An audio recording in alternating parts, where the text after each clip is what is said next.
Une fonction f est paire si et seulement si pour tout x appartenant au domaine de la fonction, l'image de moins x est égale à l'image de x.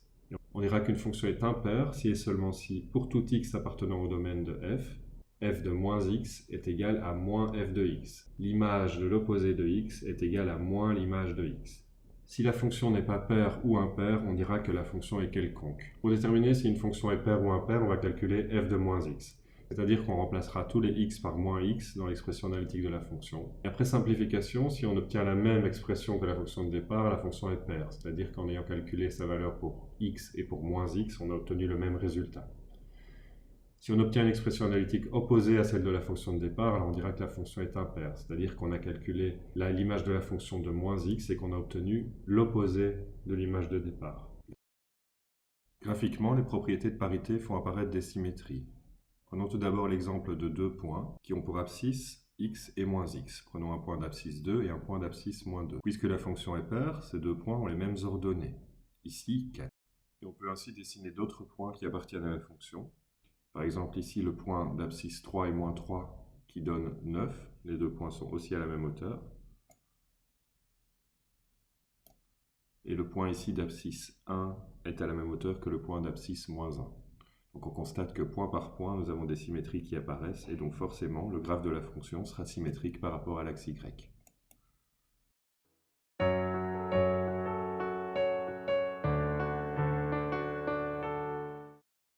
Prenons le cas d'une fonction impaire.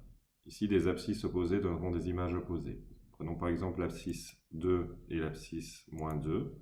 On sait que l'abscisse 2 va donner une certaine image. Ici, f de x égale 8, et donc, forcément, l'ordonnée de moins 2 sera moins 8, comme on peut le voir ici. Et donc, ça fait apparaître une propriété de symétrie entre les deux points. On constate que ces deux points sont symétriques par rapport à l'origine, et ce sera le cas de tous les points de la fonction. Voici un autre point en abscisse 1 et moins 1, qui sont aussi symétriques. Et donc, l'ensemble de la fonction contiendra des points symétriques par rapport à l'origine.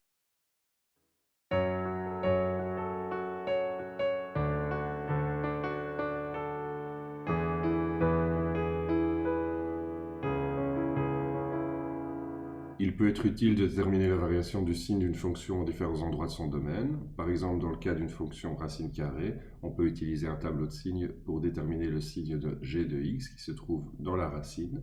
Quand g de x sera positif, la fonction existera. Quand g de x sera négatif, la fonction n'existera pas. Étant donné qu'une fonction peut changer de signe à ses racines, on écrit sur la première ligne du tableau les racines par ordre croissant. On remarque bien que c'est aux racines que la fonction peut changer de signe, puisque avant elle est négative, après positive. Ou alors le contraire, avant positive et après négative. Mais en tout cas, lorsque la fonction traverse l'axe des x, il y a une racine. Il peut aussi y avoir une racine quand la fonction ne traverse pas l'axe des x, mais qu'elle vient simplement le toucher. Donc la fonction dont on a représenté le graphe admet comme racine moins 1, 0 et 2, et son tableau de signes est le suivant. On voit que la fonction est négative avant moins 1,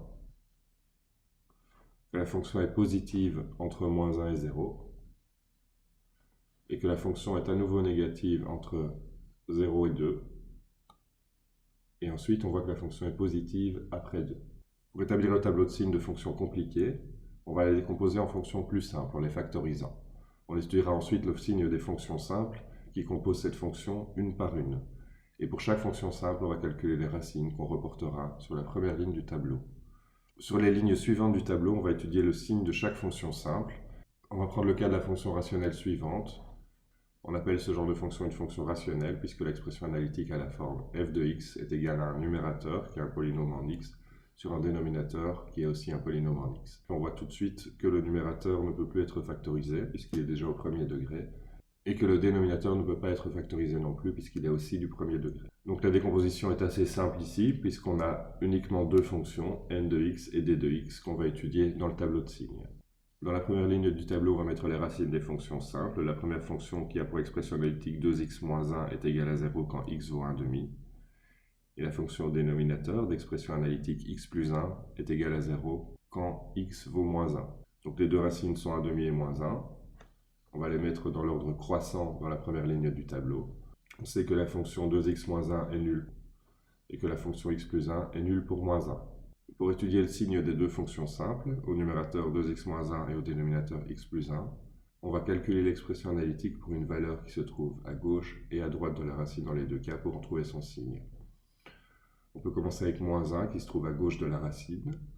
Si on remplace x par moins 1 dans l'expression analytique, on a 2 fois moins 1, ça fait moins 2, moins 1, 3. On voit que de ce côté-ci, on aura des nombres négatifs. Et si on prend un nombre qui se trouve à droite de 1,5, par exemple 1, on aura 2 fois 1, 2, 2 moins 1, 1. Donc on a bien un des nombres positifs à droite. Prenons la deuxième fonction qui se trouve au dénominateur, x plus 1. On sait qu'elle est nulle en moins 1. À gauche de moins 1, prenons par exemple moins 2, on aura moins 2 plus 1. Ça donne moins 1, c'est un nombre négatif.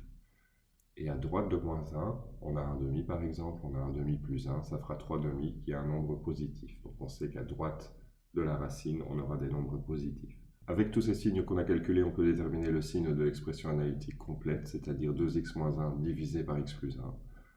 Il s'agit ici d'une fraction. Quand on aura une fraction avec des négatifs au-dessus et en dessous, ça donnera quelque chose de positif.